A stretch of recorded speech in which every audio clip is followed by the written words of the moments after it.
এই মুহূৰ্তত মই উপস্থিত আছোঁ বঙাইগাঁও জিলাৰ 34 নং উত্তৰ অভয়পুৰী বিধানসভা সমষ্টিৰ অন্তৰ্গত নামবাৰপাৰা তৃতীয় খণ্ড।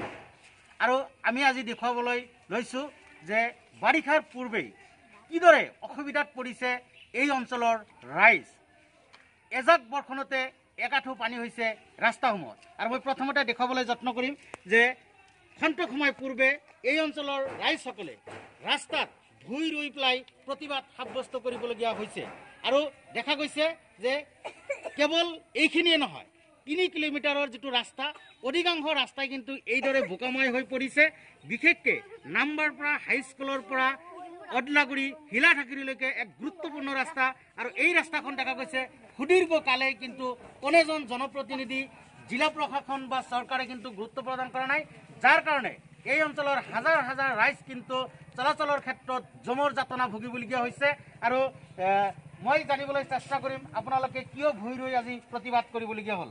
আজি প্ৰতিবাদ কৰিছোঁ চাওক, আজি নহয়, আমি ইয়াৰ আগতো বিধায়ক আব্দুল হাই নাগৰী থকা অৱস্থাত এই 34 নং অভয়পুৰী বিধানসভা সমষ্টিৰ নামবাৰপাৰাত আমি আমচুৱে নামবাৰপাৰা চাকলা আঞ্চলিক সমিতিয়ে আমি উদ্যোগ লৈ কেইবাবাৰো আমি তীব্ৰ প্ৰতিবাদ কৰিছোঁ এইটো ৰাস্তালৈ। এইটো হ'ল আমাৰ এই নামবাৰপাৰা আৰু অদলাগুৰি সংযোগী মুখ্য ৰাস্তা। এইটো ৰাস্তালৈ আমি কেইবাবাৰো প্ৰতিবাদ কৰিছোঁ। আপোনালোকে আজি চাই আছে, এজাক বৰষুণৰ ফলতে একাঠো পানী হৈছে ইয়াত। আমাৰ প্ৰাক্তন বিধায়কৰ কুম্ভকৰ্ণাত যি নিৰ্ধাৰ হৈছিল, যাৰ ফলত আজি আমি এই সমষ্টিবাসীয়ে আজি আমি যাতনা ভুগিবলগীয়া হৈছে। এই বিধায়কৰ অকৰ্মণতাৰ ফলত আমি এই ৰাস্তাটোত আজি এনেকুৱা পৰিৱেশৰ সৃষ্টি হৈছে, আমি এনেকুৱা পৰিৱেশত থাকিবলগীয়া হৈছে।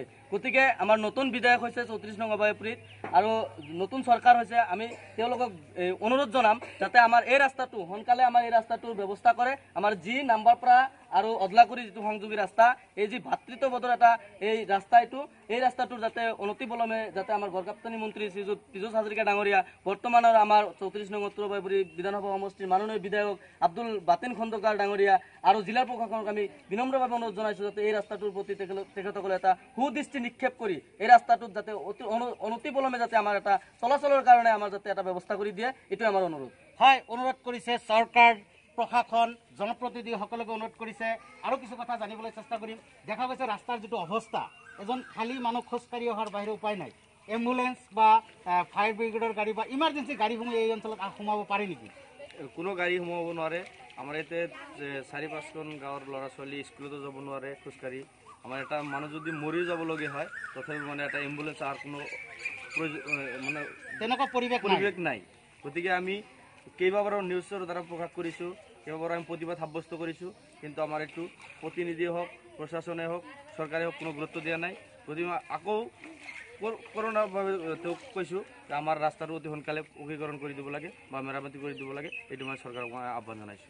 হয়, চৰকাৰক আহ্বান জনাইছে। ইতিমধ্যে উল্লেখ কৰিছে যে এম্বুলেন্স গাড়ী কিন্তু এই অঞ্চলত অহাৰ কোনো ধৰণৰ সুবিধা নাই। ৰোগীসকলক কিন্তু চাং পাতি হস্পিটেললৈ ল'ব পৰা এটা পৰিৱেশ সৃষ্টি হৈছে। আৰু ক'বলৈ গ'লে কিন্তু মানুহ যথেষ্ট বিপদগ্ৰস্ত হৈ আছে। আৰু জিলা প্ৰশাসন, চৰকাৰক কিন্তু অনুৰোধ জনাইছে খুব কম দিনৰ ভিতৰতেই এই ৰাস্তা, বিশেষকৈ নামবাৰপাৰাৰ পৰা অদলাগুৰিলৈকে সংযোগী ৰাস্তাখন মানে মেৰামতি কৰাৰ কাৰণে আহ্বান জনাইছে।